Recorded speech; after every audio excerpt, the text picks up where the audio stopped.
Welcome to your Mac Life for Wednesday, September the 4th, 2019.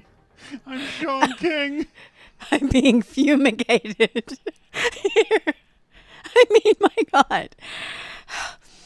Hi, I'm Melissa King.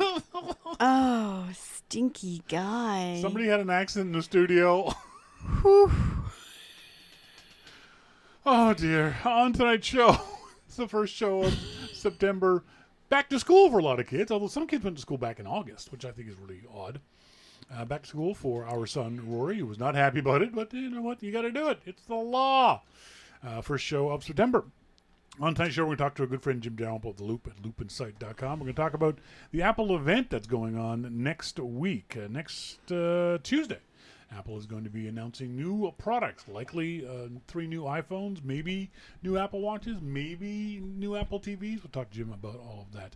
And we also got in our starting point of photography segment, is it worth sinking money into high-end gear? Dave Mark of The Loop asked on Twitter today whether he should or not. He referenced an Malik article that about how DSLR camera manufacturers' sales are plummeting.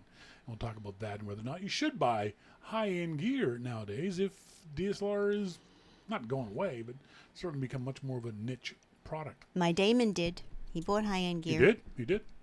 But Melissa won't be here for that segment because she is off to a very special yoga practice. Tell the audience about your yoga practice. Just going to just off to a series at my local studio. But it's got a particular name, doesn't it? It has, it's Ashtanga, Ashtanga. I forget. Starts with an A. I forget which one it is now. Now, explain what that means, because for most people, we all think of yoga as just being yoga. Maybe you've heard of hot yoga and we think of yoga as just being bendy. But what's the difference between yoga and Ashtanga yoga or other kinds of yoga? There's lots of differences. There's Hatha yoga, which is, in my mind, I don't know too much about it, is holding the poses for a lot longer, a lot more breathing through and staying in the same position for a lot longer. Power yoga is much more vigorous. The Ashtanga has a certain parallels in the way that you practice, and it's very, very specific. Iyengar yoga, there's the same, very, very based on alignment, and they're just different philosophies for the people who developed it. What's the point of hot yoga? Is that just to work up a sweat? I did official hot yoga once. And you love doing yoga. So and I love yoga. I've been doing it for a very long time, and I hated it. Really? Why? Yeah. Because it was in a massive big studio in Vancouver, and I didn't feel I could breathe, and it just got so hot. So yes, to build up all that, you're just wet when you come out. Because when people say hot yoga, they mean you're in a room that's 100 degrees Fahrenheit. It's like 42 degrees Celsius or something like that. It is very hot. Yeah. So it builds a lot of heat in the body. And if somebody wanted to get into yoga, is there a style they would look for in their local yoga newspaper or You could just start beginner yoga classes. But is there a name for beginner yoga? Like you're going to Ashtanga. You could go to Hatha yoga. You could go to yoga nidra just for relaxation and getting into that place where you can get used to being not moving and going very inner, because a lot of people don't like yoga for that reason. They just want to go and have a real workout, and that's fine. But what we think of yoga is that beginning yoga, the very calm, sort of centered, slow flow of positions. That's what beginner yoga is, right? Yeah, Hatha yoga is like that. Okay. And if you go, there's classes for all levels. So often you'll look and go yoga class, and it'll say all levels. So any yoga class, any yoga instructor should be able to say to you, are you new to this? Well, just do it this way. It's total. Anything you can do is fine. If you need to lay on your mat for an hour, it's fine. So all yoga can be done for beginners? All of it. Okay. Yeah. Oh, I thought there was maybe one particular... Because, for example, in martial arts, there are different styles that are good for different levels of martial artists. And you would start someone off at, say, karate, and then they would build up to other things, Jeet Kune Do, and those kinds of stuff. I would say Ashtanga because there is series, and right now I could probably not even do the full first series. It's that an advanced philosophy. But anyway, anyone can go. Cool. Who said something about yogurt? Monty, I thought yogurt was the plural version of yogurt. Okay. Oh, Monty. He's such a card. He is. He should be dealt with. Yeah, but he's so hot. No one believes him. Hey, now, come on. I'm just saying he was hot. Jeez. Right off the top of the show, I want to do a very special shout-out to our good friend, George Canellis. George is part of the Long Island Macintosh user group, one of the primary folks there. George lost his best friend this past week, Buddy.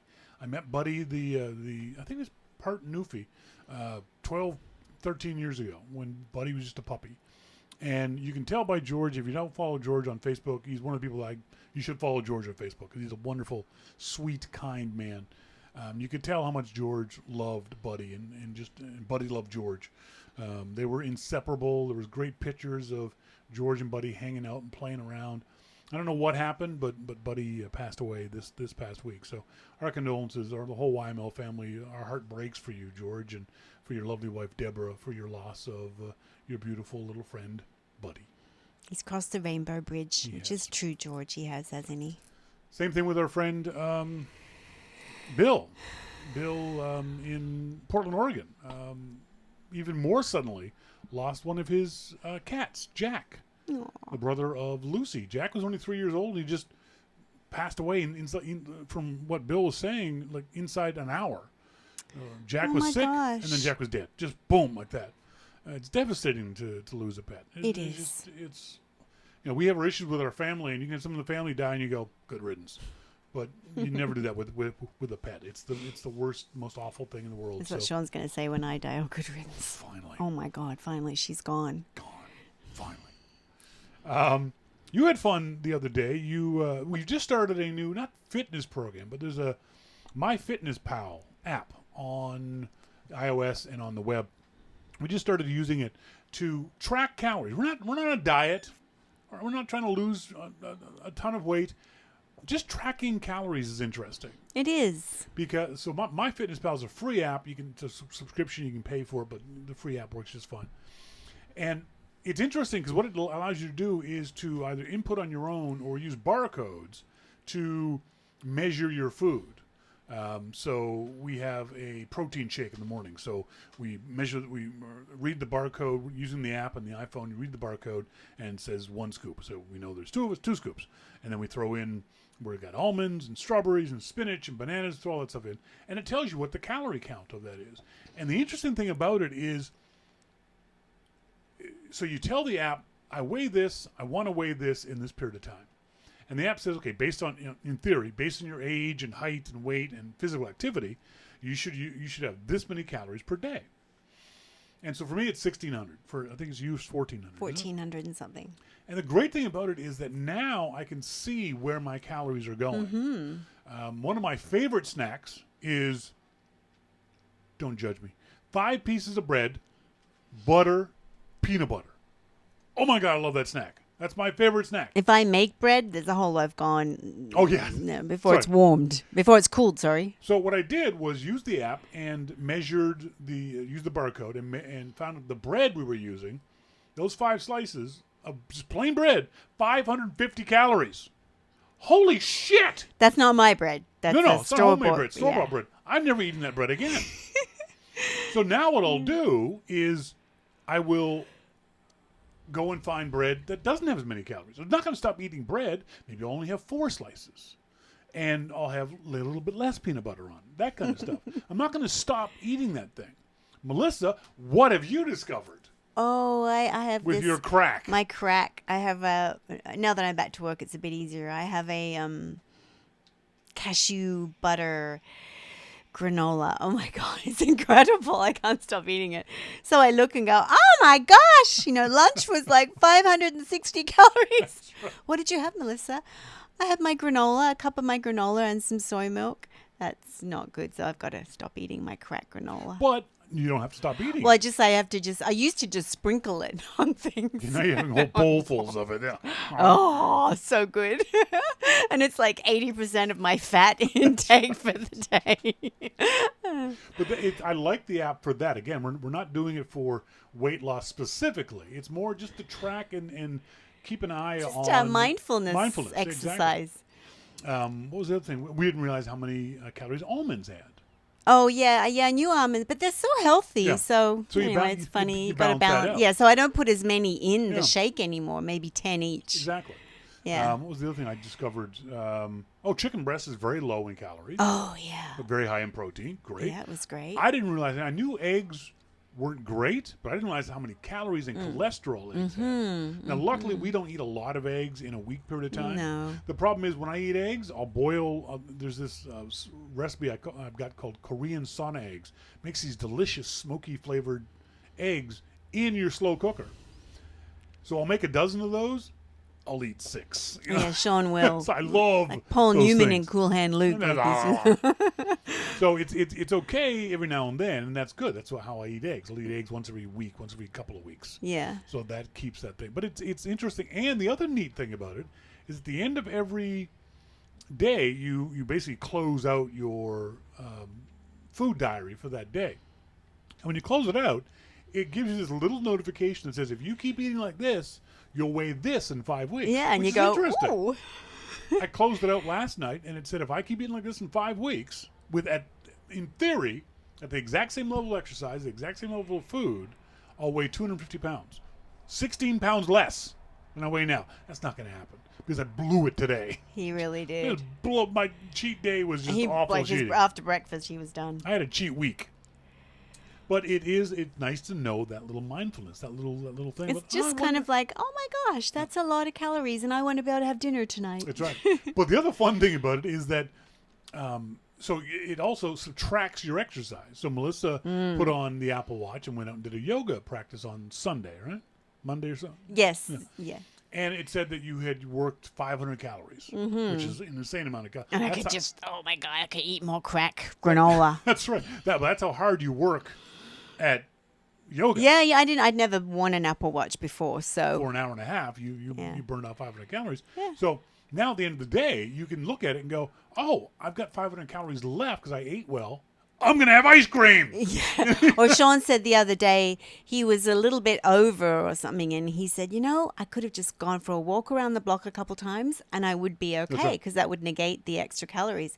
It's a very interesting process. Yeah. I'm enjoying it. Yeah, because we're not doing it for hardcore weight loss or else. Again, as you said, mindfulness, being aware of the calories and the carbs and the fats and that kind of stuff. I'm going, okay, maybe I don't need 5 pieces of bread. Next time I'll have 3. Again, I'm not cutting stuff out completely. I'm just being more mindful of portion size. Is the other thing too. You've been good for that for a while now. Yeah, is because I know that's one thing about getting healthier and eat, because we generally eat fairly well. We eat really good food Melissa's in making our salads house. for every meal. We're kind of doing a little bit of a keto thing, so we're cutting back on. I've been trying to cut back on bread, although my 5 pieces of bread. Because I wasn't here and you blew it. Pretty much. Yeah. He's like, oh, she's not here. I'll go have 5 pieces of bread. Later on the show, we're going to talk about should you buy high-end gear now that perhaps the DSLR market is falling apart. But up next, first of all, Melissa won't be back for the show. Bye, everyone. She's off to do her yoga for an hour, so go have fun, sweetheart. Thank you. Up next, we'll talk to our good friend Jim Dalrymple of The Loop. Bye. At loopinsight.com about the Apple event coming up next week and whatever else comes into our fevered brains. All that and much more coming up. This is Your Mac Life.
Welcome back, folks. Thank you guys very much for joining me here on this Wednesday evening. As always, in our phone, we've got our good friend Jim Dalrymple of The Loop at loopinsight.com. Jim, how you doing?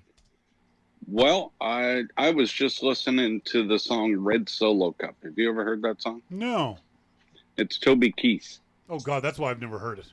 Yeah, well, it's just a great party song. Is it? Well, yeah. Red Solo Cup would have to be a great party song. Yeah, it's a great party song.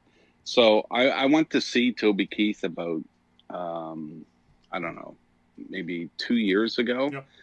Yep. It was a private, like, VIP concert thing, and I didn't get invited VIP. I was a +1. So I went to this thing. Had never heard of Toby Keith, really. Yeah. But brilliant performer. And he did this, I guess his thing is this Red Solo Cup now, since it became a hit years and years ago. And he has one on his mic stand. And when his drink was empty, they didn't replace the drink. They replaced the entire mic stand. So they knew that the drink was empty because he would go off to the side and start talking to the crowd. Yeah. And then you see these guys run out with a whole new mic stand and Red Solo Cup and take the old one away. Oh, God, that's funny. It was so funny. And then partway through the concert, I guess maybe they didn't do it fast enough or something, but he opened up a whole bottle of whiskey and just started downing it on stage. And then gave it to the crowd. Now, would you drink out of that bottle?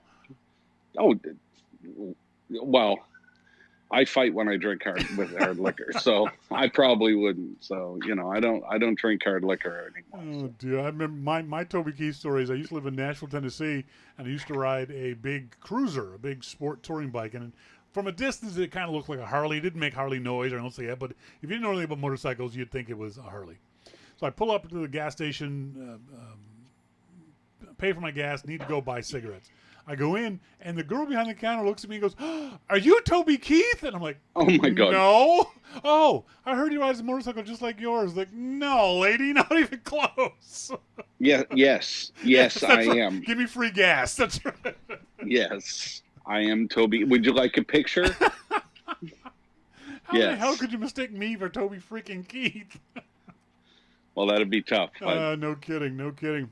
So you've got your invite for next Tuesday, September 10th at 10 a.m. by invitation only, according to iMore. It's actually by innovation only. What are your thoughts on the logo for the invite? It's kind of cool. It's kind of exciting, isn't it? Don't care.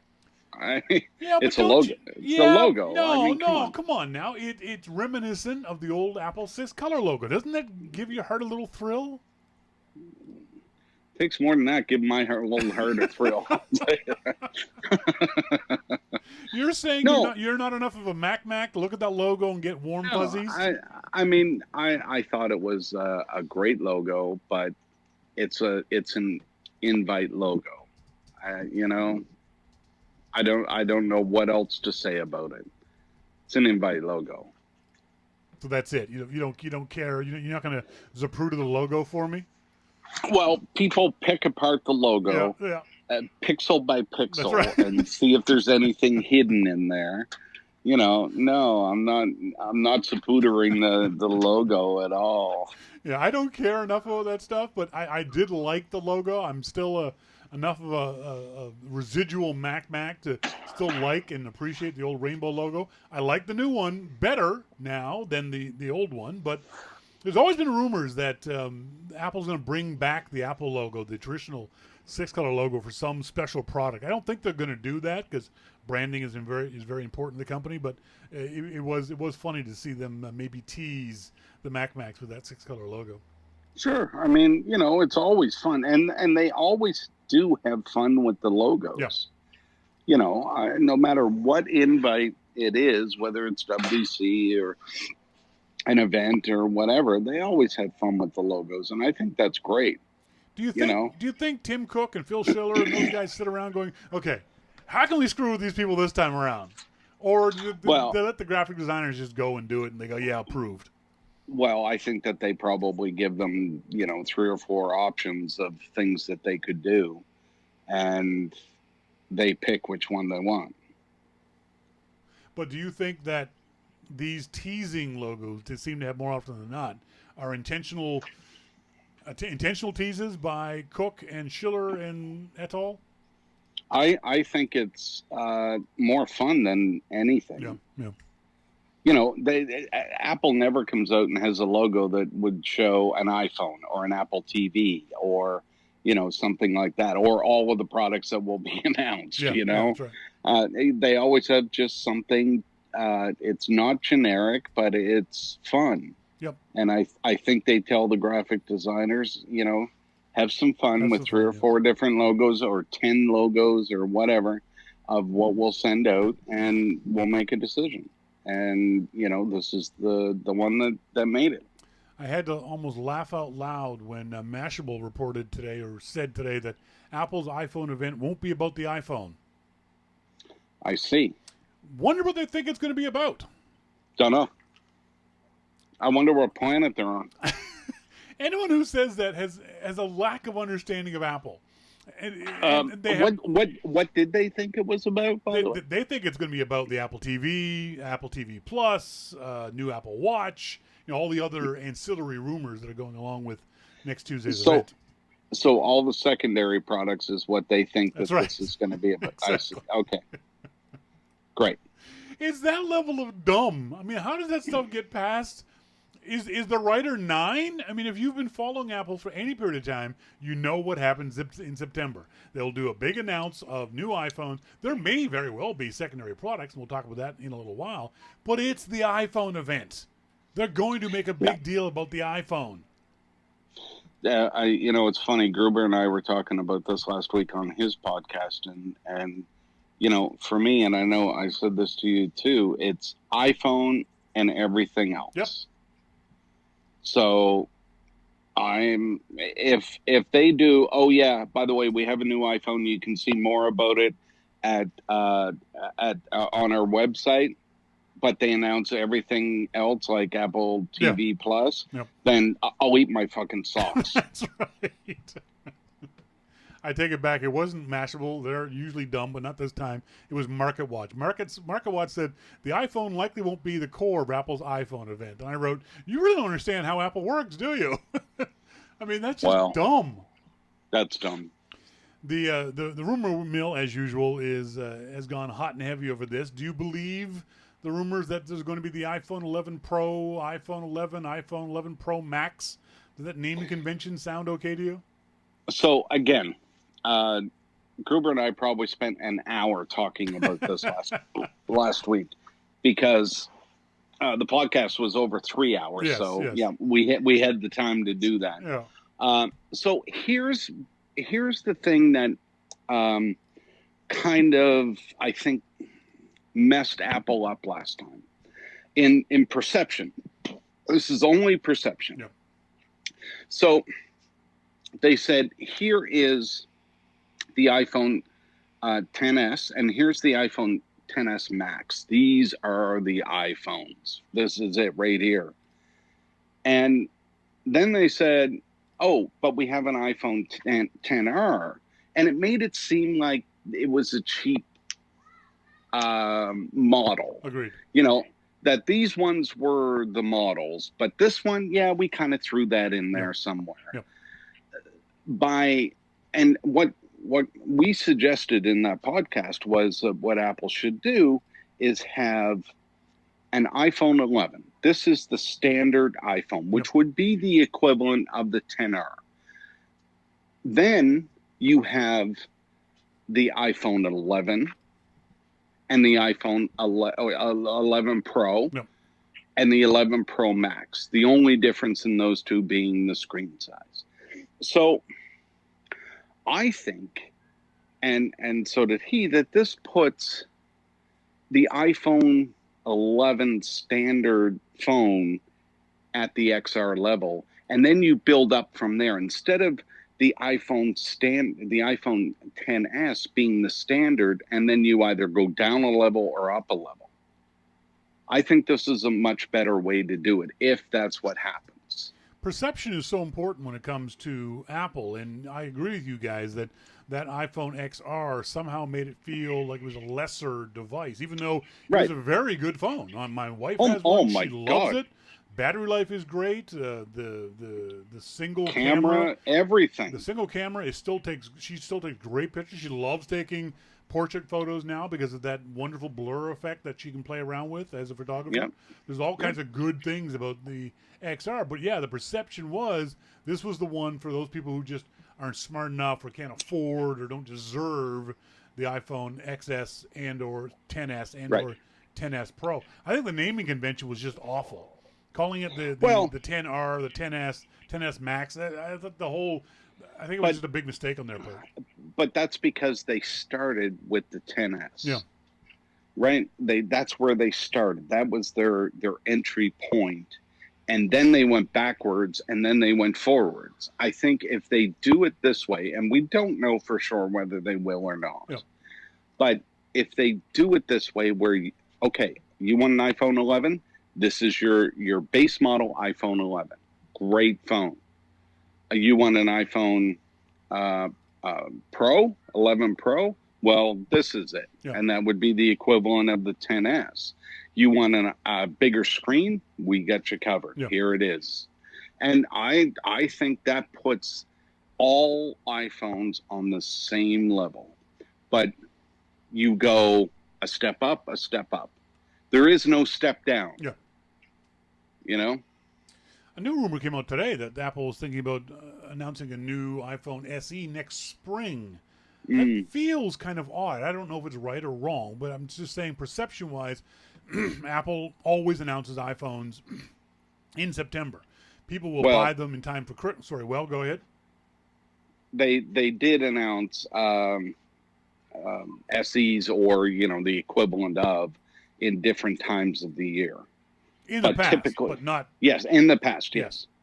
But they seem to have gone with the naming convention, with the announcing convention of doing it in September now, and then iPads and that kind of stuff in other times of the year. So that's why I think it's an odd rumor. The other oddness of it is, do you think Apple thinks that they need to get smaller? That people always say that the SE is perfect for those with small hands or small pockets or whatever it is.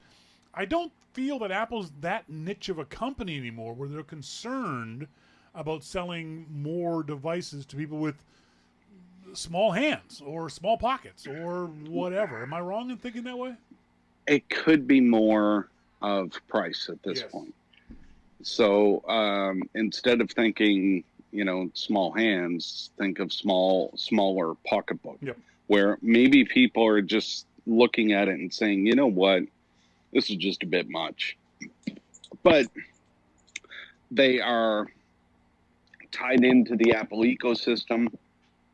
They would still love to use an Apple phone. Yep. And, maybe an SE is, especially the way that the world economy is going, I don't know if that's so much of an issue in the US and Canada and maybe some of the EU nations. But for a lot of the world, it could be an issue.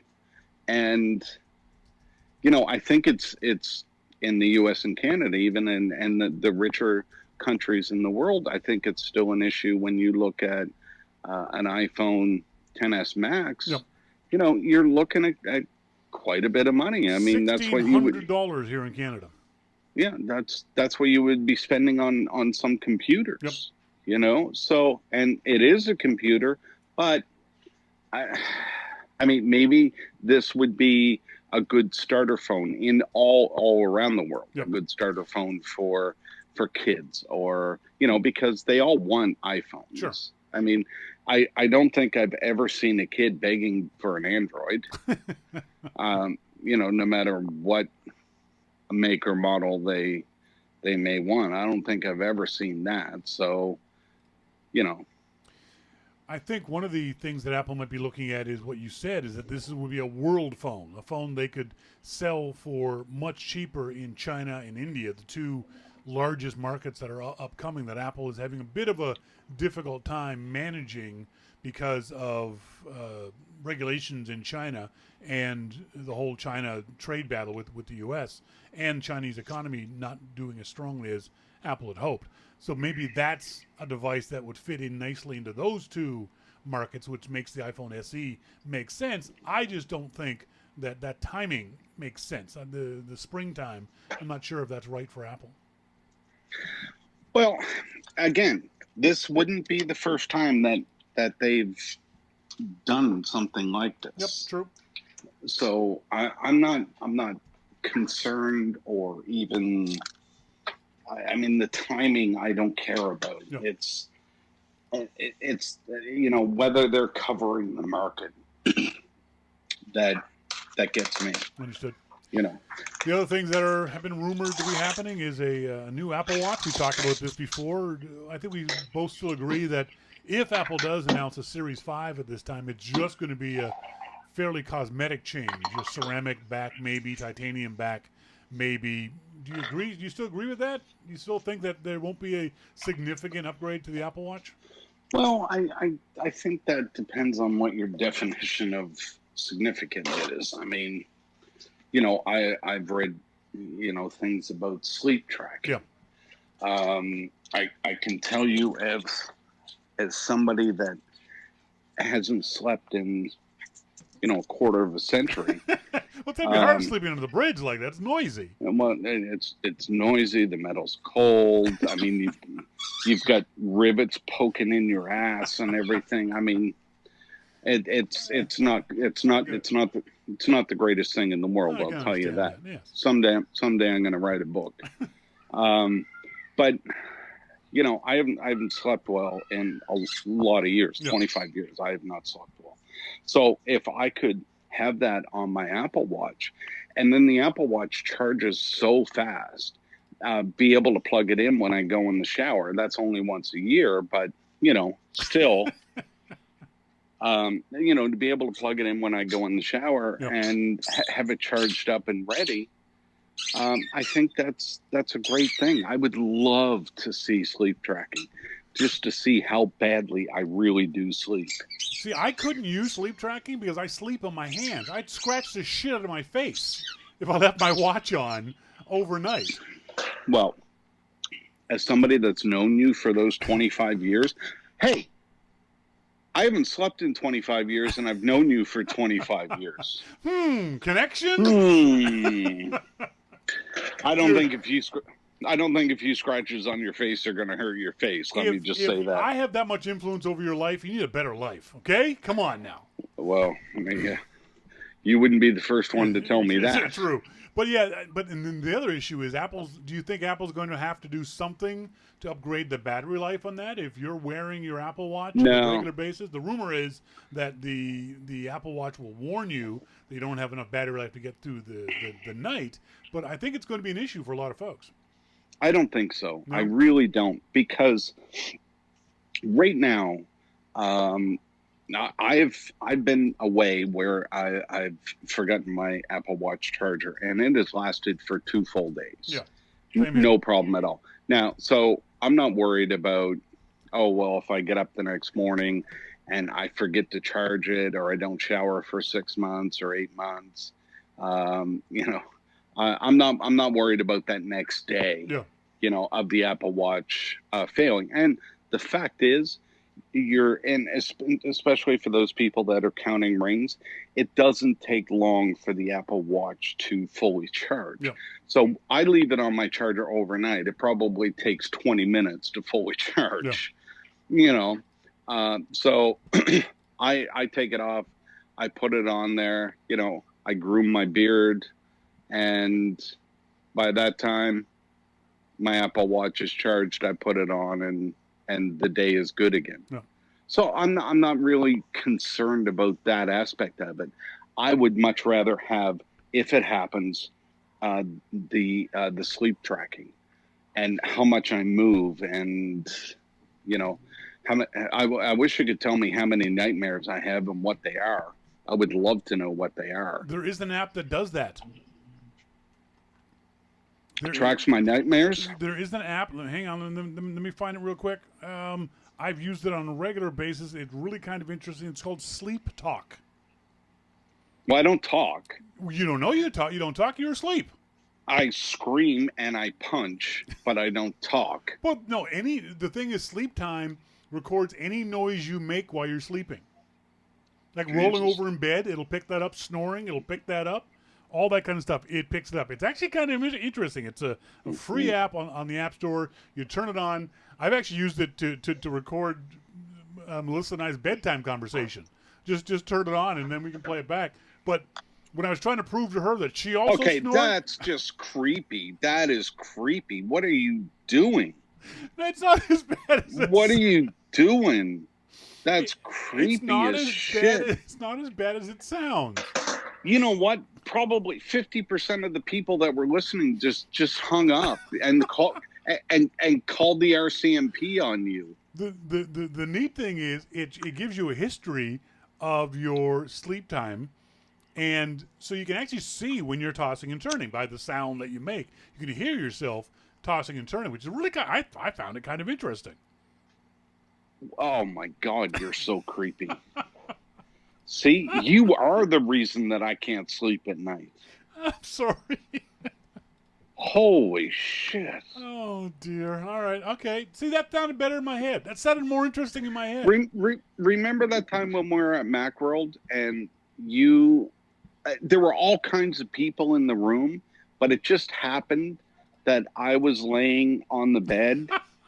And there was this girl that was laying on the bed. Kelly, old-time listeners will remember Kelly. Yes, and then you took a picture and posted it on Facebook. Yes. And my wife, now ex-wife, looked at it and said, "What is going on here?" But there were like 10 people in the room. Just none of them happened to be in that photo. You are the reason that I can't sleep at night. And it was the most innocent picture ever. I was doing nothing. Except for the look on your face, though. Come on now. You got to admit, the look on your face is pretty lecherous. Well. But, I mean, God. That was very funny. You are the reason I can't sleep. Yeah, and I gave you shit for that the next day. Did you ever? What the fuck are you doing? Take that photo down, he was yelling at me. I was like, no, I'm not taking a photo down. I didn't even do anything. And you got shit for it. I did. Yeah, that was pretty damn funny. Next rumor up is a new Apple TV coming next week, and this, without a doubt, has got to be the dumbest thing you'll hear about the Apple TV. John Martellaro from the Mac Observer. Apple may have to launch Apple TV Plus as a free service. Mm-hmm. How stupid is that thought? There is no way Apple's going to launch Apple TV Plus for free. Not going to happen. Wait, unless they launch it with a bundle. Did he mention that? No, he did not. Of course not. Okay. So,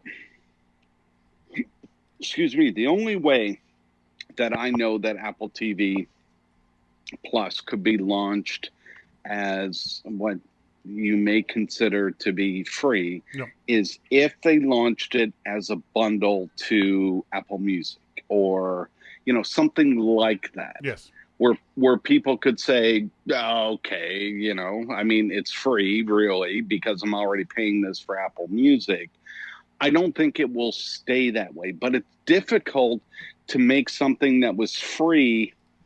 Maybe they'll make it free for or as part of a bundle for 6 months, and then they'll start charging you $10 for it, or a year, or something. I don't think that it's going to be free. I understand the logic of they don't have many shows, and somebody pinged me on Twitter after the Gruber podcast because Gruber said that there were like 10 shows. I said, well, I think that there's like 15 in production or finished, and somebody posted and said no, there's like 30 shows that Apple has on the hook somewhere along the line of production. So 30 shows is a lot of shows for for a year. I mean, and they're not. This is Apple. They're not going to stop. You know, they're not going to take those 30 shows and say, okay, well, now we need season 2 of these shows. They're going to say we need season 2 and another 30 shows. Yep. You know, so now you're talking 60 shows, and the next year, which is how Netflix ends up spending, you know, $16 billion on original content, because, and that's where shows start to get cut.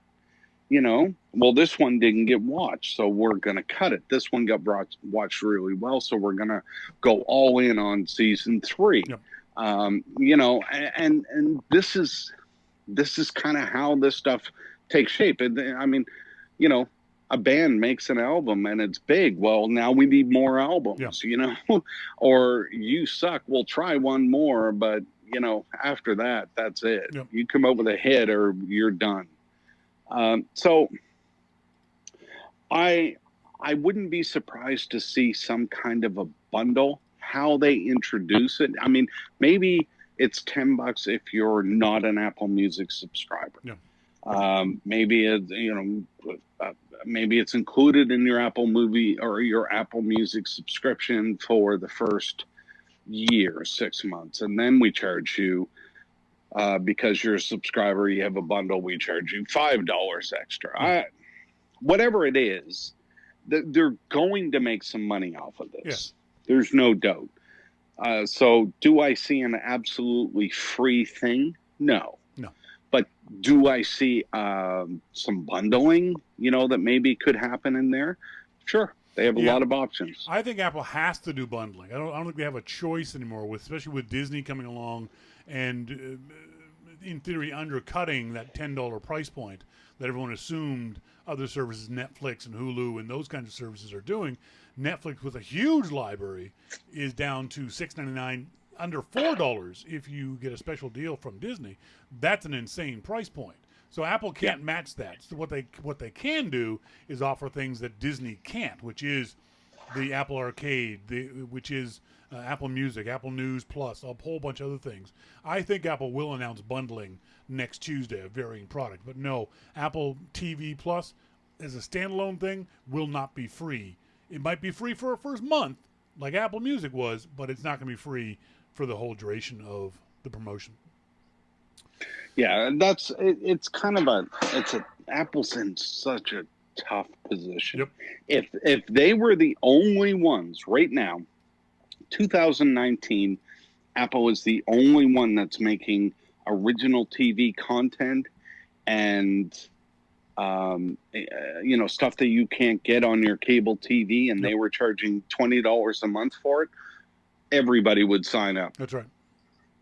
But we're in 2019, and you know, these services are a dime a dozen. Yeah, that's right. That's right. And in 2019, the economy is, you know, not the greatest, and people don't have the money to spend that maybe they would want to on TV services. So, speaking of, you mentioned that someone said that there's 30 TV shows in the pipeline. Well, now there's 29 after Apple axed the Richard Gere, the Richard Gere drama Bastards. Did you read this review? Not review, but description.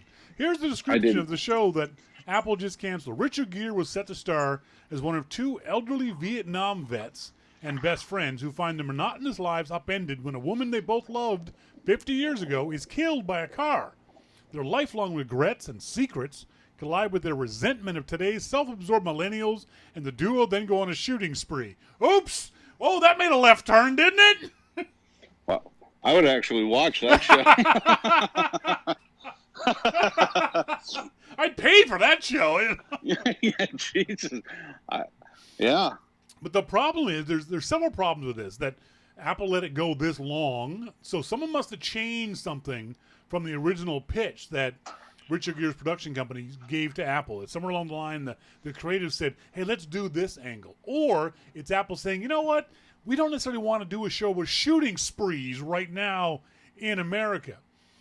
The other issue with that is that this could put off other creatives with dealing with Apple, because if Apple's going to be a little heavy-handed on the rating of the content, saying this is inappropriate for X numbers of members of our audience, they might not get the kind of creatives getting involved that they want to. You and I have talked about this many times. I think all Apple content on Apple TV Plus is going to be G-rated or at maximum PG-rated. They're not going to get into R-rated stuff. Well, I'm going to reserve judgment on this, especially given the content and the way that you just described it, because if that was going through, then, I mean, that's a good sign for me that was partway through the process. Yeah. But so I'm not ready to condemn Apple, because there are a lot of reasons that a show can get canceled. Sure. Yep. And we've seen shows that are very popular get canceled. Yep. Or, you know, at least we think they're popular. But so I'm not ready to condemn Apple on that unless we have a solid reason why. And I don't think we have that. No, and we're certainly not going to get that, because Hollywood, being the incestuous little community there's no way anyone's going to badmouth anybody else. They always use the creative differences approach of things. That's fine. You know, we don't need to know the rumors of this kind of stuff. God knows. I mean, they could have come up with a brand new storyline beyond what we see there. Yep. You know, where it included, you know, God knows what. But, you know, it could have included something else as part of the main storyline, and Apple just said, no, You know what, we're not even going to go there. Just forget it. Frankly, for me, I don't want to watch a Richard Gere TV show. Well, yeah, that could be problematic too. But speaking of problematic, interesting. I want to get your thoughts on the headline. This has been the worst year for iPhone security yet. That's inarguable, but is that necessarily a huge problem for Apple? Jeez. Sorry, you okay? You made me choke there. I did. What is so bad about security in the iPhone this year? Well, we've heard the story just recently that apparently China has been using exploits for 6 years to attack its native Muslim population. It was originally reported as everyone would worry about it, and then after a little more information, we found out this was very specific to a particular population. But it's a scary exploit. As Rich Mogul, my security go-to guy, said, there's no reason why this exploit couldn't be on any website. Just so happens to be the Chinese targeting these particular people, but this is an issue for any website you go to. This exploit is so sophisticated that it could attack, and it did attack Windows phones, Google Android phones, and iPhones. This is a very scary attack. It is. Very successful attack, too. That's the other thing that Rich wanted to make clear. Generally, you don't have to worry about it unless you deal with that particular community in China. It wasn't found in like on CNN.com or things like that. So for most of us, there's not a big issue. But it shows the possibility this could become a big issue, not just for iPhones, obviously, but for all phones. The FaceTime bug that happened earlier in the year. There have been several issues over the last year that does, in fact, make this the worst year for iPhone security. But I think it's been pretty damn good, and these are, I don't want to say minor incidences, but I wouldn't blow them out of proportion like some people are trying to do. Well, they're not minor if you're one of the groups being attacked. True. Yep. So I understand that. But as a platform, as a piece of hardware, I think the iPhone is probably one of the most secure devices that I own. You know, out of anything. You know, you look at everything that you own. Yep.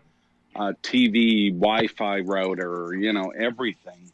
You're probably pretty secure with your iPhone. Now, I'm not trying to take away anything from those groups that have been attacked, because obviously that's a pretty bad thing. But when people talk about the worst year in iPhone. That's like looking back at Muhammad Ali's prime years and saying, well, this was his worst year ever. Yeah. I mean, that's kind of relative to everything else that's going on. Yep. There are fighters that had, worst years in those years. And, the same with the iPhone. I think if you look at any other device that's come out, any other phone that's come out, they've had worse years than what iPhone has had. So, it's kind of tough to narrow in on iPhone and say, well, this is its worst year ever. Well, compared to what? Yeah. As Rich Mogul said, he said that the iPhone is still the most secure device that he owns, just like you did. The article on Vice says that the iPhone is generally a hard-to-hack device. The exploits for it, to buy them online, cost millions and millions of dollars more than Google or Windows machines. So it's something to be aware of when your friends and family hear this stuff, because the local news media will blow this out of proportion, as everyone did with the Google zero-day attack. And Google is partially at fault there, because their first reports were these hacks were coming on iPhones, that they never mentioned Windows or Android devices until a couple days later. And by that time, the story had almost blown over completely.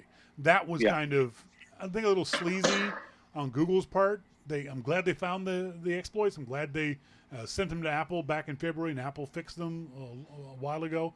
But with a little bit of gamesmanship for Google to release this information and say just iPhones in the first press release and not mention Android phones until the second one. Well, I think that we're all smart enough now to understand that even as we speak, there are people trying to break into iPhones. Yep. And they are trying to exploit iPhones. There is no doubt about that. It's happening right now. But it's a very difficult thing to do. And that's because Apple tries to make it very difficult. And I have to trust the fact that if one of these security companies, I don't care if they get a bounty or not. Yep. Give them their bounty. If it's $1 million, give them their bounty. Give them 10 million. I don't care. Yep. Just if somebody finds an exploit and you're obligated to pay them money, then pay them the money and, fix it. And if that's what happens, I'm fine. As my father says, Bob's your uncle. I don't know what that means, but he said this week, Bob's your uncle. Okay. Yeah.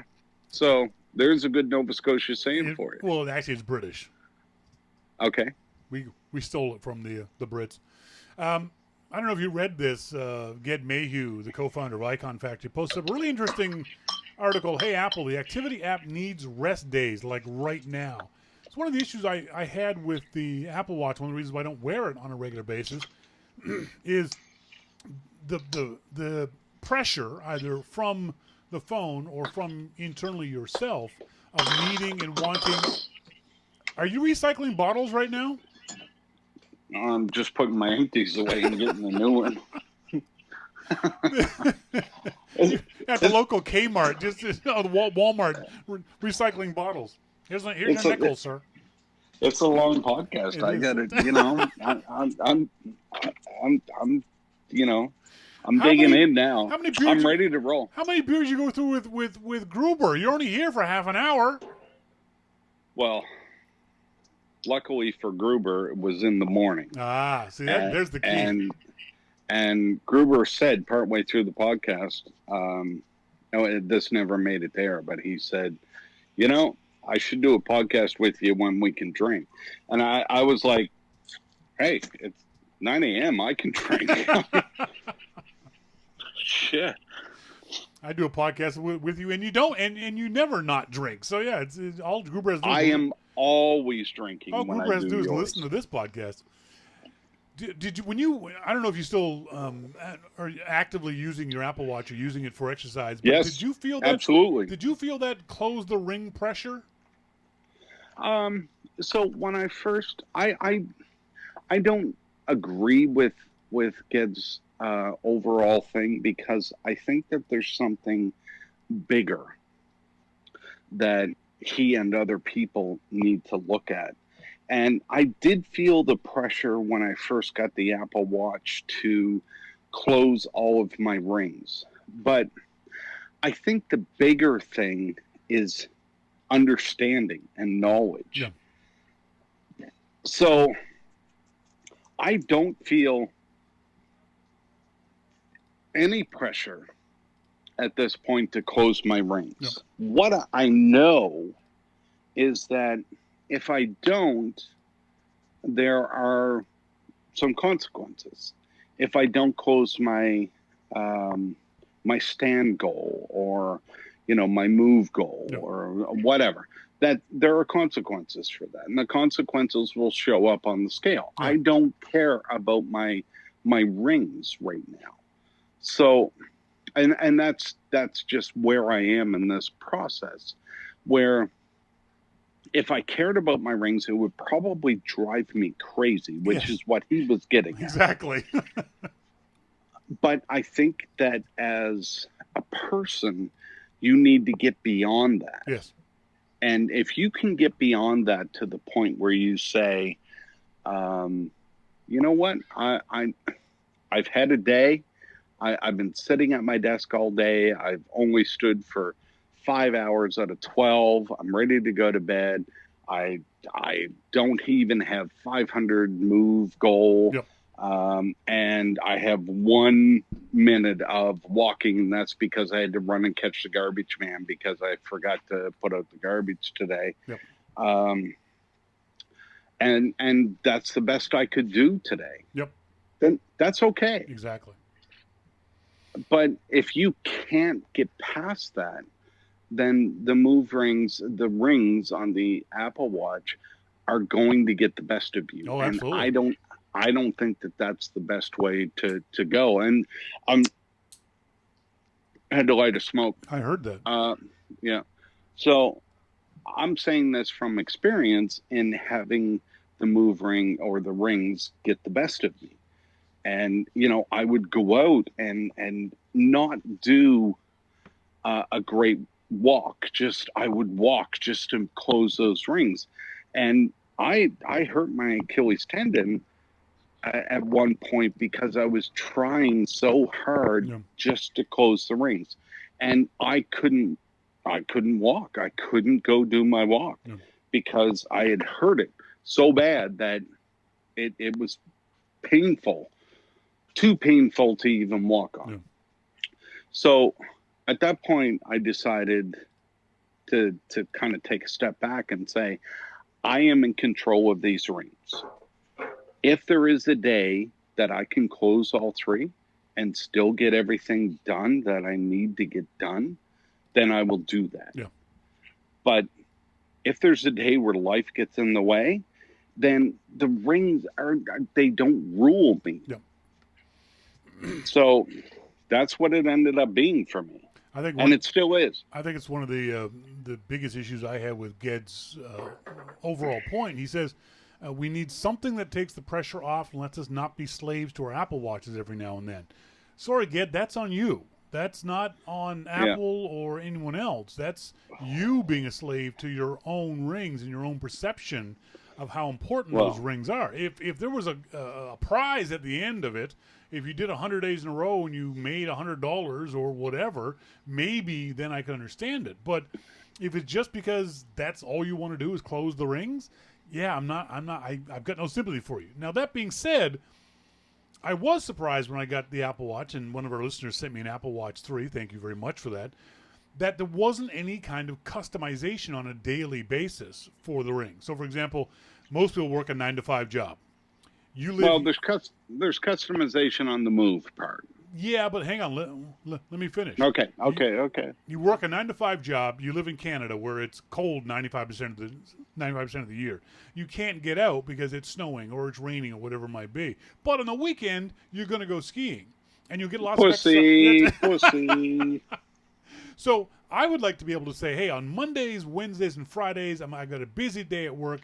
I want my ring goal to be less. But on Tuesdays, Thursdays, Saturday, and Sunday, I want it to be double, because I know I'm going to be exercising that day. Tuesday is my gym day. Thursday is my cardio day. Saturday and Sunday, I'm going to go skiing with the family. So let me customize it on that basis. And people say, well, you can just change it. Yeah, but maybe I'll forget to change it every single day. Just like my calendar app, I can open my calendar app and say, set an event reminder for this time, and then next week 2 days later, and this week 2 days ahead of time. You know what I mean? Being able to customize it to that kind of level, I think would come in real handy. I think the thing with Apple Watch is consistency. And you're talking about doing it when it's convenient for you. What it's trying to make you do is be consistent every day. Yep. And I think that's it. Is the consistency is every day, as opposed to what I want is every week. So, for example, if I work out and I close my rings 3 times in one day, that should give me some leeway on the next day to close my rings maybe halfway. You know what I mean? Yeah. Well, after you posted that picture of me in New York, I'm not in favor of anything you say. So. Oh, that's fair. Folks, been talking to Jim Dalrymple for The Loop at loopinsight.com. He was on Gruber's podcast a couple of days ago, the talk show. He's got his own podcast up on the iTunes store called The Dalrymple Report. Thanks, Jim. Thanks, Shawn. Talk later, buddy. See ya. Bye. But yeah, I would just like to see some more specific customization on the iPhone on the rings, because the rings right now are a day-to-day thing. It's 10,000 steps every single day. And some days you just can't do it because of life, because of your job. And again, here in Canada, the sun's going to go down midwinter here. The sun's going to go down at 4 o'clock in the afternoon. It's going to be 0 degrees outside. I'm not going to want to go for a walk. But maybe during the week, on Saturday and Sunday, I'll get up early and I'll do my exercise. I'm going to go skiing. I'm going to go whatever with the family. So I like the idea of doing the rings on a weekly basis. So maybe you don't close it on a Tuesday, but you do it twice as much on a Wednesday. That should make up for not closing it on a Tuesday, if that makes sense to folks. Right now, it's a day-to-day thing, and I think that's where people get themselves all worked up, is the fact that I have to do this every single day, no matter what. If you get sick, you got to close the rings. If you're standing, as Ged said in his blog post, if you're standing in line at Disneyland, doesn't matter, you got to close the rings. If you're on vacation, doesn't matter, you got to close the rings. And that puts a lot of pressure on folks if you're that kind of person who needs to close the rings. I'm not. When I was wearing the Apple Watch on a regular basis, I'd look at it and see that my rings were half closed. I'd go, oh, okay, it's half closed. That's it. I'm not going to at 5 minutes to 11 go running around the block in order to close my rings, because they don't mean anything to me. I don't actually care enough about the rings to force myself to close them. And maybe that's on my problem.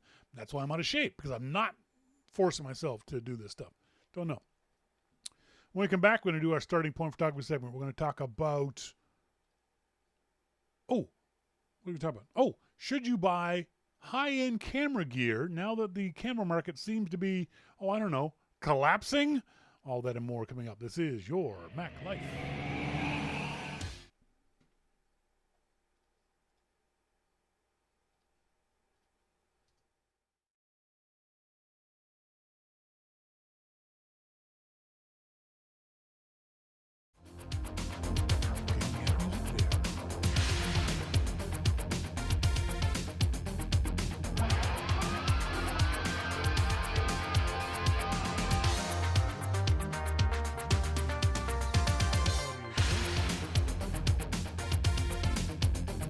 Ah, there we go.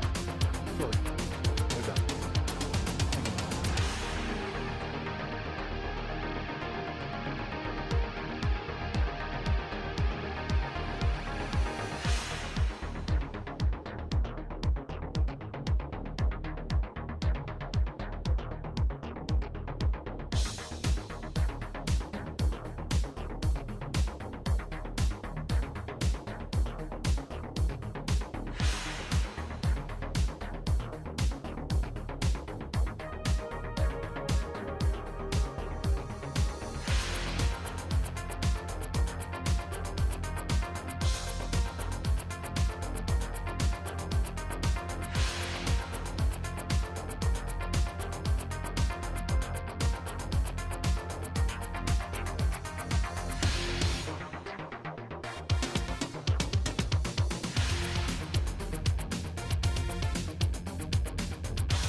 Welcome back, folks. This is Your Mac Life. Just noticed DH Laptop said someone gave Shawn King, where is it? Shawn King, an Apple Watch holder in the shape of the very first Mac.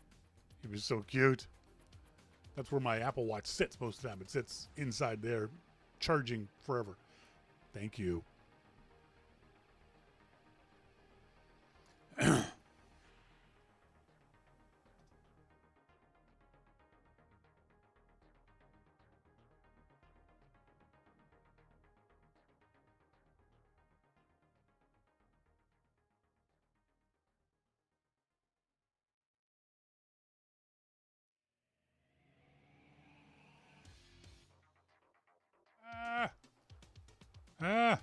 There we go. This Wirecast is just pissing me off on a regular basis. In tonight's starting point photography segment, there was an interesting tweet this morning from The Loop's Dave Mark. And Dave posted on Twitter a story from Om Malik.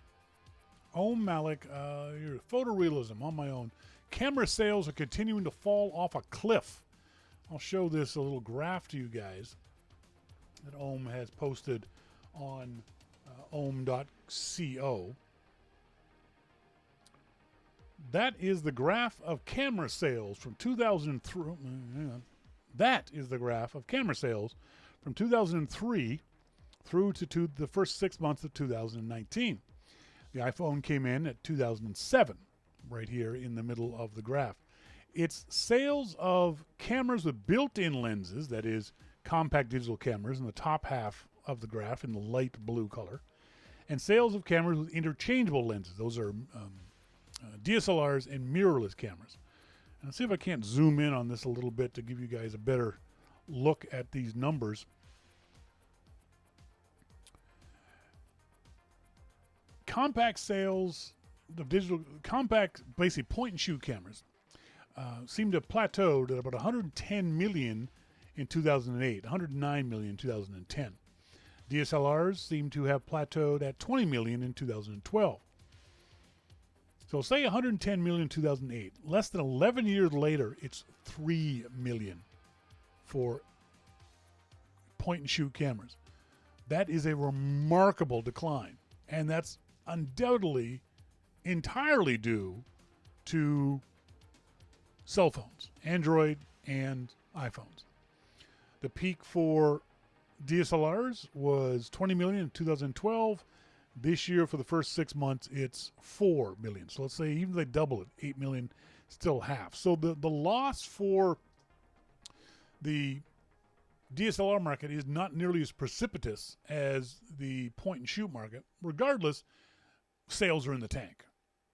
One of the problems with that is that because sales have gotten so bad, it is hard for companies to make enough profit to add enough to their DSLRs or their point and shoots to make them worth buying, unless you're a very specific niche market for these things. One of the cameras that I love for point and shoot is the Olympus Tough camera, the TG series. I think it's up to the 5800 now. It's a great little camera for its toughness. It's an all-weather camera. It can go underwater 30 feet. When we go to Cairns, Australia, to go scuba diving, I'm going to be bringing an Olympus Tough camera to take pictures and video. It's freeze-proofed, I think minus 10 degrees Fahrenheit. It's a tough camera. But unless you have specific things you need and want a point-and-shoot camera for, there's no point in buying one if you've got a halfway decent camera phone.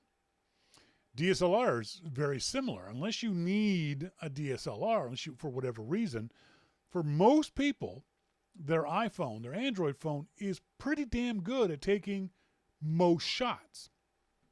So Dave Mark of The Loop asked the question. Let me just grab Dave's. He said, is it worth it to buy high-end camera gear? Specifically, he said, because of this article, I love taking photos, especially with high-quality, fast-focus lenses. I'm in the market for a new camera, but this post from Ohm gives me pause. Is it worth it sinking money into high-end gear? Maybe used is better, or just be satisfied with my iPhone pics. Now, I got into a discussion with Dave trying to help him out and figure this out. And one of the most important things I said to him is this article doesn't mean a damn thing if you're going to buy a new camera. Any camera you buy, new or 2-3 years used, right now today, is going to be good for 5 to 10 years from now. So even if the DSLR market completely dries up over the next 5 years, the camera you buy is going to be fine. So don't look at this kind of stuff and think, oh no, I shouldn't buy a DSLR. That's not the case. It's not the point. I said to Dave that, no offense to Malik, but what difference does his post make? Any camera you buy tomorrow will be perfectly fine for 5 to 10 years. It depends entirely on the kind of shots you want to create and where you want to see them or have them seen. What I mean by that, do you want to print your shots? Are you happy shooting in JPEG? You don't do any serious editing. Are they meant solely for social media? What other comment did I make?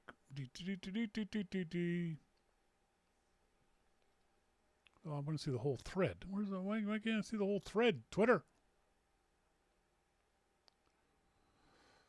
I can't find the whole thread. Oh, I hate Twitter for this stuff.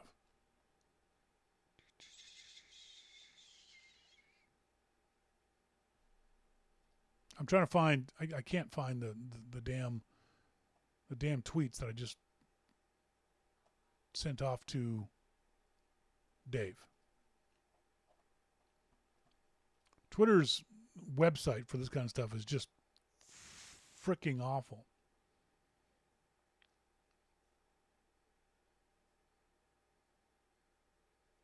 Okay, I think I found it now. Do you want to shoot action shots? If you do, get a DSLR with a fast lens. In other words, a very low aperture number or a very wide aperture opening. You want to shoot wildlife? If that's the kind of shooting you do, you want a telephoto lens. You want a big 300, 400, 500 millimeter lens.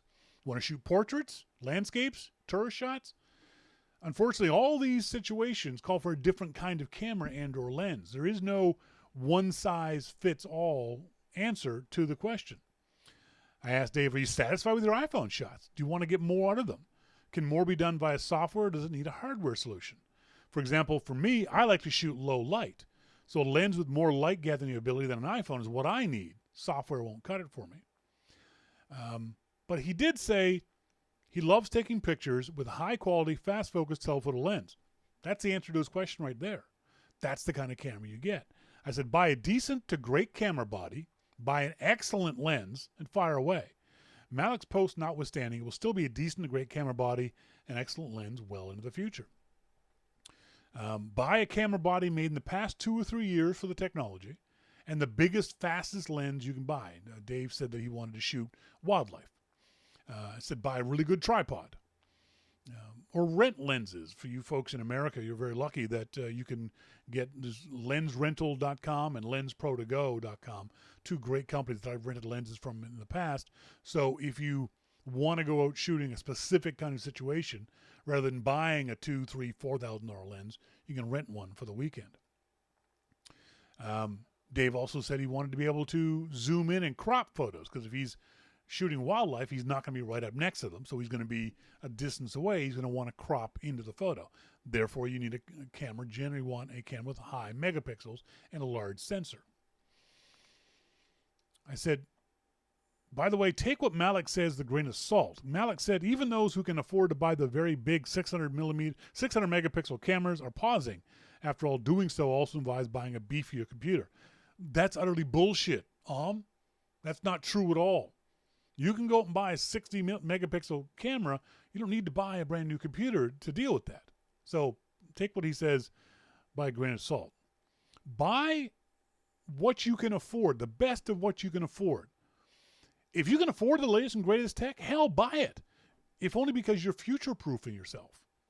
For example, if you buy the latest and greatest tech that you know how to use. Nikon just announced the new Nikon D6, and drool came rolling out of my face because I want that camera. I can't afford that camera. I don't need that camera, but I could use that camera.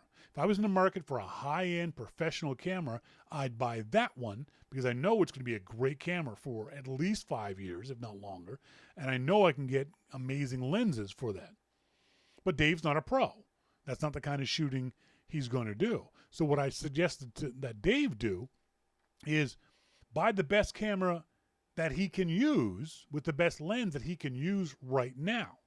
So for Dave, maybe a Nikon D810 would be a great camera for him, or the 7500. Or if you want to go use the Canon Mark D3, I think is a used camera. If you buy a used camera that's only 2 years old, maybe 3 years old, you're still going to get really, really good technology. I try to encourage folks to buy the latest and greatest because if nothing else, you get the latest and greatest technology. The best sensors, the best autofocus, the best ISO reach, that kind of stuff. Unless you're a serious photographer, though, you don't need to buy high-end gear.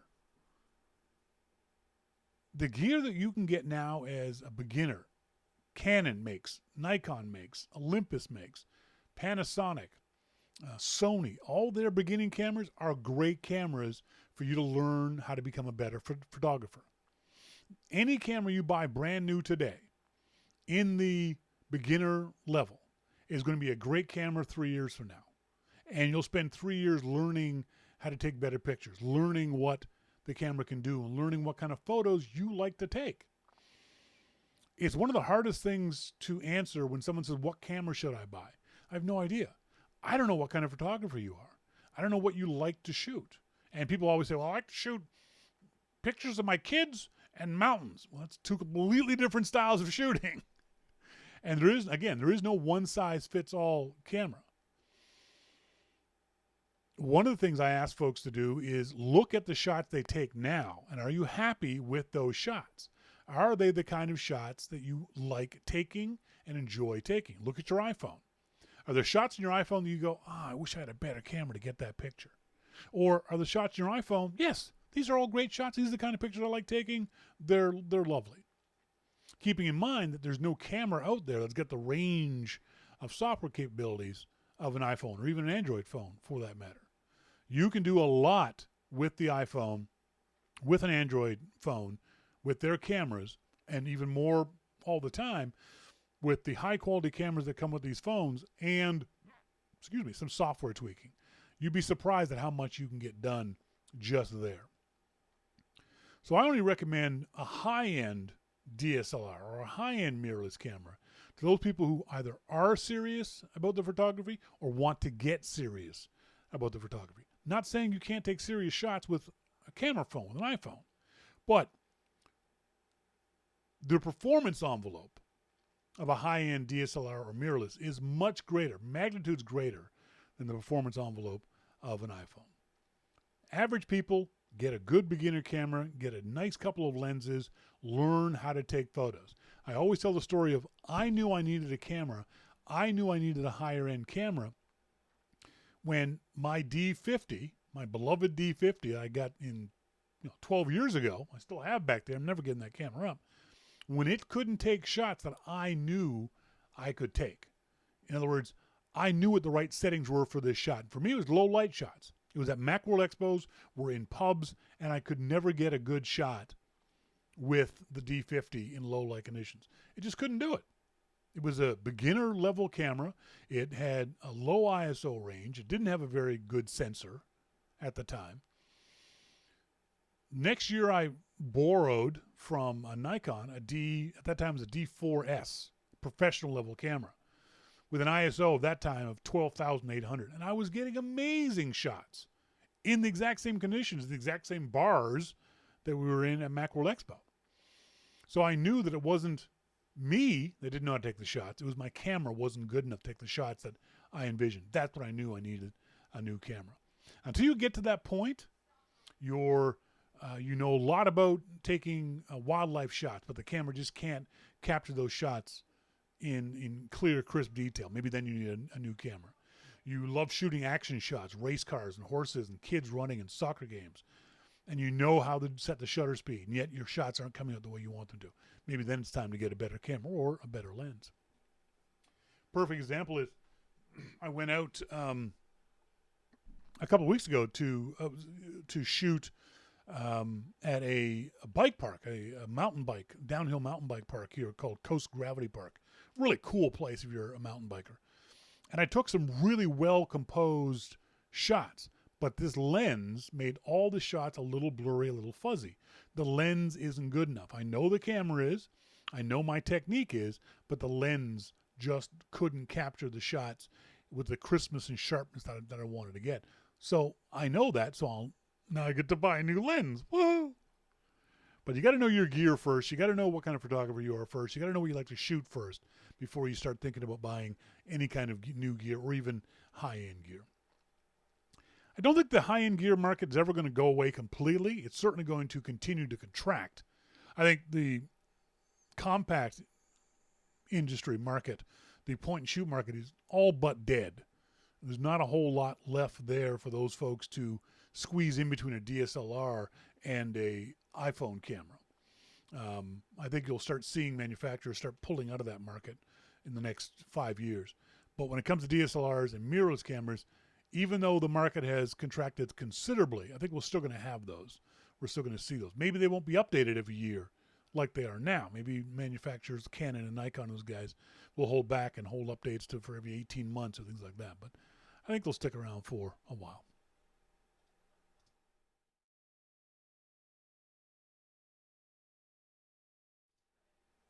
I get emails from you guys. As always, I appreciate getting emails. Got an email from Scott Randall. Says, from what you and Melissa say in the show, you should definitely get Rory a computer.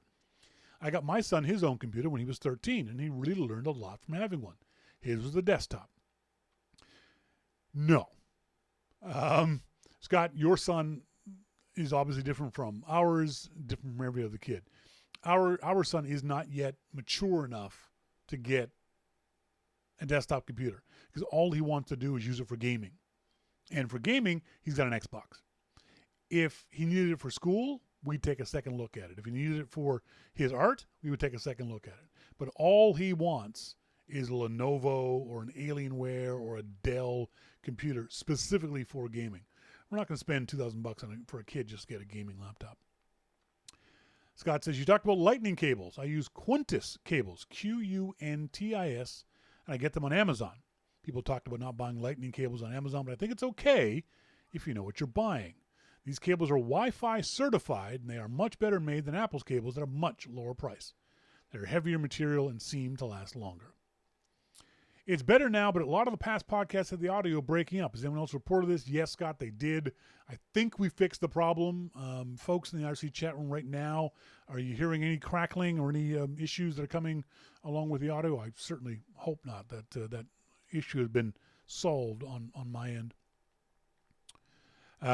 In your conversation with Jim on a previous show, you said an Apple TV device is needed to take advantage of Apple TV Plus. As Scott points out, I was wrong. According to what I've read, a lot of other streaming devices, including some smart TVs, will have access to the Apple TV.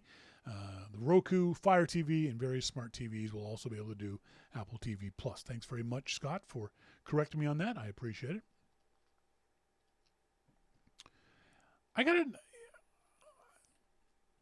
I said on last week's show that there was an issue with the Shawn at YourMacLifeShow.com PayPal account.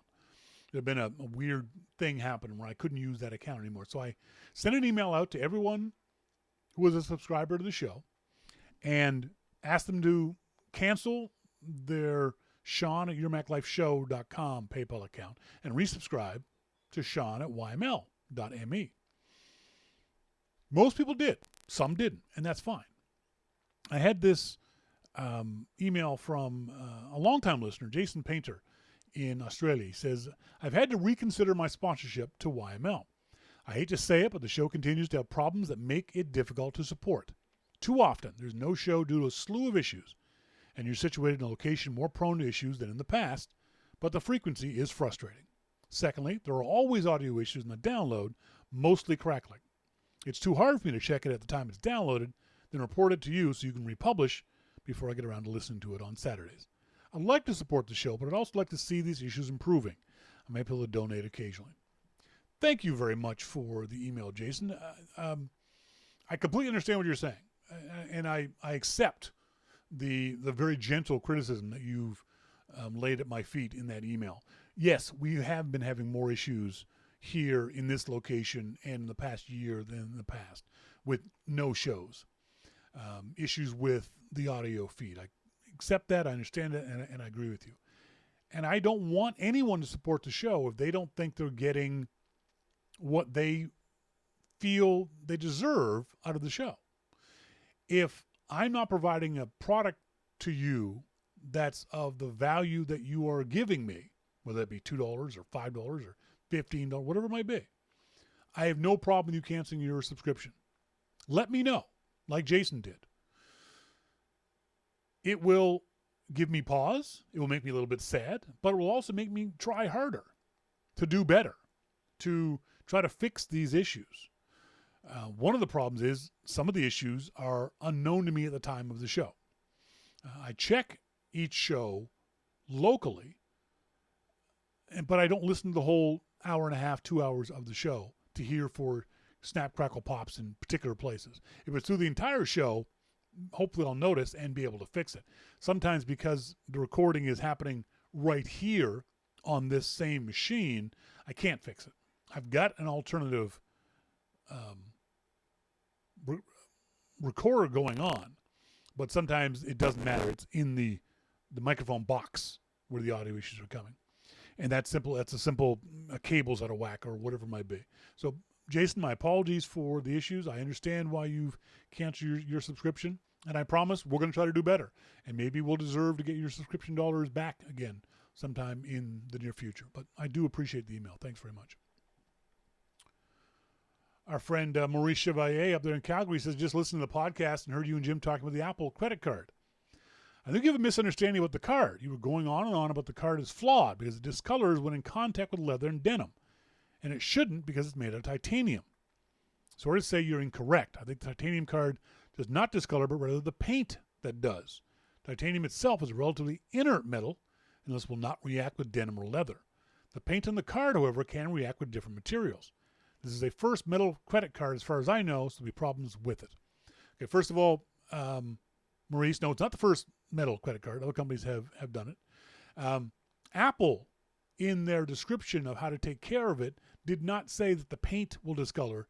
They said the card will discolor. I understand your point, and your point is a good one. It's not the titanium that's discoloring from denim or leather or that kind of stuff. It's the coating of it is wearing off. But even Apple isn't making that clear. And even if they were, I still have a problem with it.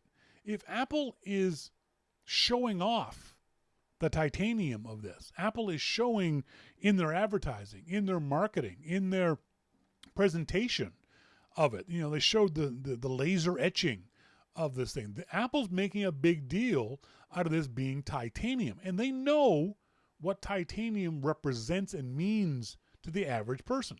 The average person doesn't know titanium is inert. They know, they hear titanium and think strong, good, strong stuff.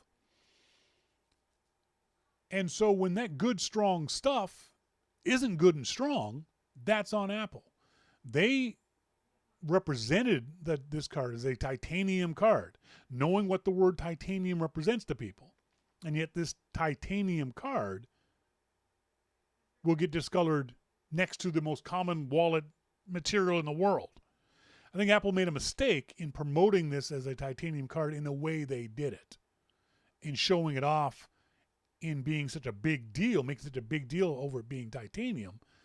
And then they got caught out by saying, oh, by the way, this coating that we're using on it can discolor, can pale, can peel off, whatever. I don't have one, so I don't know. So I think that's, Monty says, how much more first world problems can you get? Wham, my credit card is discolored. And I have no problem with that. You're right, Monty. But when Apple says this is titanium, and then that titanium doesn't live up to the impression we have of titanium, that's Apple's fault. If this was a regular everyday plastic card, I've had plastic cards delaminate, and it's no big deal because nobody makes a deal out of the fact that this is a plastic credit card. Apple made a big deal out of it being titanium, so I think they get to take the hit on that one. Folks, that's it for tonight's show. I want to say thanks to everyone for being here. Thanks, as always, to our good friend Jim Dalrymple of The Loop at loopinsight.com for being here on the show with me. Thanks to Melissa for being here. She couldn't make it for the entire show, but she made it for her portion of it. I appreciate her. Hope she's having a good time at yoga. As always, until next week, folks, I've been Shawn King, and you've been listening to Your Mac Life. See ya!